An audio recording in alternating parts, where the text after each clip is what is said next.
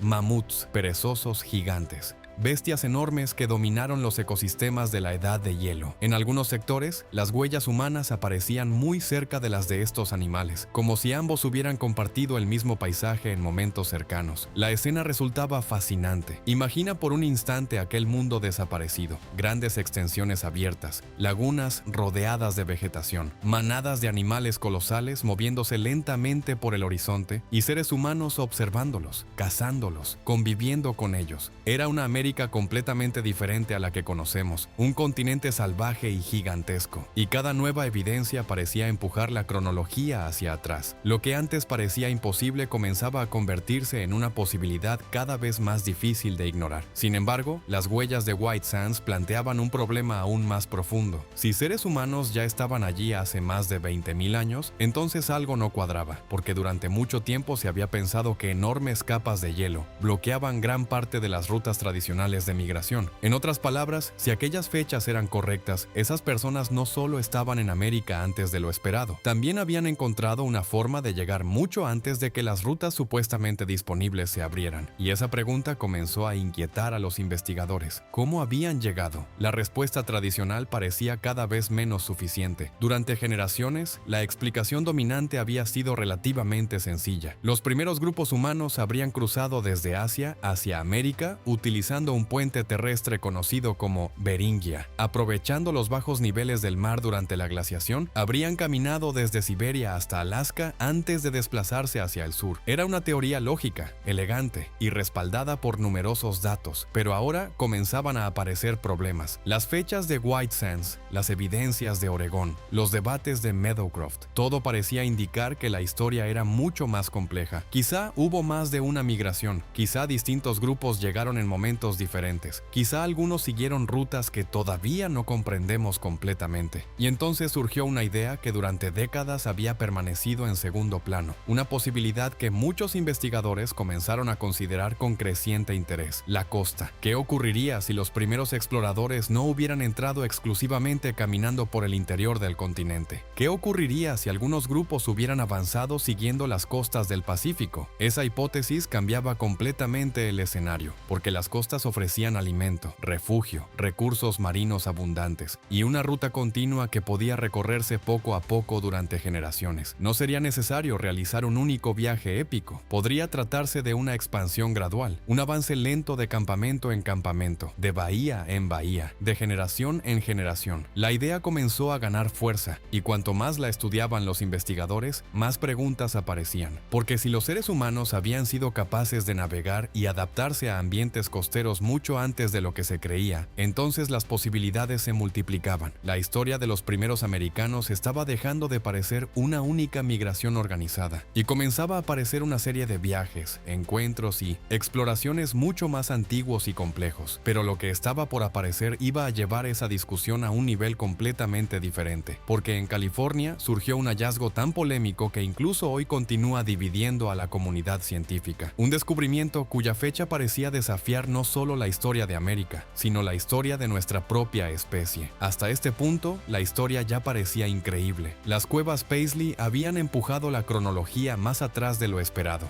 Rimrock Row había añadido nuevas preguntas. Meadowcroft había desafiado décadas de consenso académico. Y White Sands había mostrado huellas humanas caminando por América en una época que muchos especialistas consideraban imposible. Pero entonces apareció California, y lo que surgió allí fue tan extremo que incluso algunos investigadores acostumbrados a los descubrimientos controvertidos quedaron desconcertados. La historia comenzó de manera completamente accidental. No fue una expedición arqueológica cuidadosamente planificada. No había un equipo buscando pruebas revolucionarias. No existía un proyecto destinado a reescribir la historia humana. Había máquinas, obreros y una obra de construcción. Mientras se realizaban trabajos de infraestructura en el sur de California, una excavadora golpeó algo inesperado. No era roca, no era concreto, no era parte del terreno habitual, eran huesos. La obra se detuvo inmediatamente. Especialistas fueron llamados al lugar para investigar el hallazgo. Lo que encontraron parecía corresponder a un mastodonte, un enorme pariente prehistórico de los elefantes que habitó América durante miles de años antes de desaparecer. Al principio, aquello parecía un descubrimiento paleontológico relativamente común. Los restos de grandes animales de la edad de hielo aparecen ocasionalmente en diferentes partes del continente. Sin embargo, conforme avanzó la excavación, comenzaron a surgir detalles inquietantes. Los huesos mostraban fracturas extrañas. No parecían simples roturas producidas por el paso del tiempo. Tampoco coincidían fácilmente con daños provocados por procesos naturales. Varias piezas presentaban patrones específicos que llamaron la atención de los investigadores, especialmente las fracturas en espiral. Ese detalle era importante. Cuando un hueso permanece fresco y contiene tejido orgánico, puede romperse de una manera muy distinta a la de un hueso completamente fosilizado. Las fracturas en espiral suelen aparecer cuando el material todavía conserva cierta flexibilidad, y eso llevó a algunos investigadores a plantear una posibilidad extraordinaria. Quizá aquellos huesos habían sido rotos deliberadamente cuando el animal aún estaba relativamente fresco. Quizá alguien los había golpeado. Quizá alguien había intentado acceder al tuétano contenido en su interior. Pero las sorpresas no terminaron allí. Cerca de los restos aparecieron grandes piedras que algunos especialistas interpretaron como posibles herramientas de percusión, objetos que habrían servido para golpear y fracturar los huesos. La combinación resultaba intrigante: huesos fracturados, piedras asociadas, patrones aparentemente intencionales. Y entonces llegó el dato que transformó una curiosidad arqueológica en una controversia internacional: la fecha. Los análisis realizados sobre los materiales recuperados ofrecieron una antigüedad cercana a 130.000 años. Cuando esa cifra comenzó a circular, la reacción fue inmediata. Muchos investigadores quedaron atónitos, otros simplemente no podían creerlo, porque la magnitud de la diferencia era enorme. Hasta ese momento, las discusiones giraban alrededor de ocupaciones humanas de 20.000 años o quizás algo más, pero ahora alguien estaba sugiriendo una presencia relacionada con actividades humanas en América más de 100.000 años antes. La distancia cronológica era gigantesca, prácticamente pertenecía a otro mundo. Si aquella interpretación fuera correcta, implicaría consecuencias difíciles de exagerar. Significaría que algún tipo de homínido había llegado al continente muchísimo antes de lo que permiten los modelos convencionales, muchísimo antes de la expansión global de los seres humanos modernos según las reconstrucciones más aceptadas, y eso abrió una discusión feroz. Los defensores del hallazgo argumentaban que las evidencias merecían ser tomadas en serio. Señalaban las fracturas, la disposición de los materiales, las posibles herramientas y los resultados obtenidos mediante los métodos de datación. Los críticos respondían con igual intensidad. Sostenían que podían existir explicaciones naturales, procesos geológicos,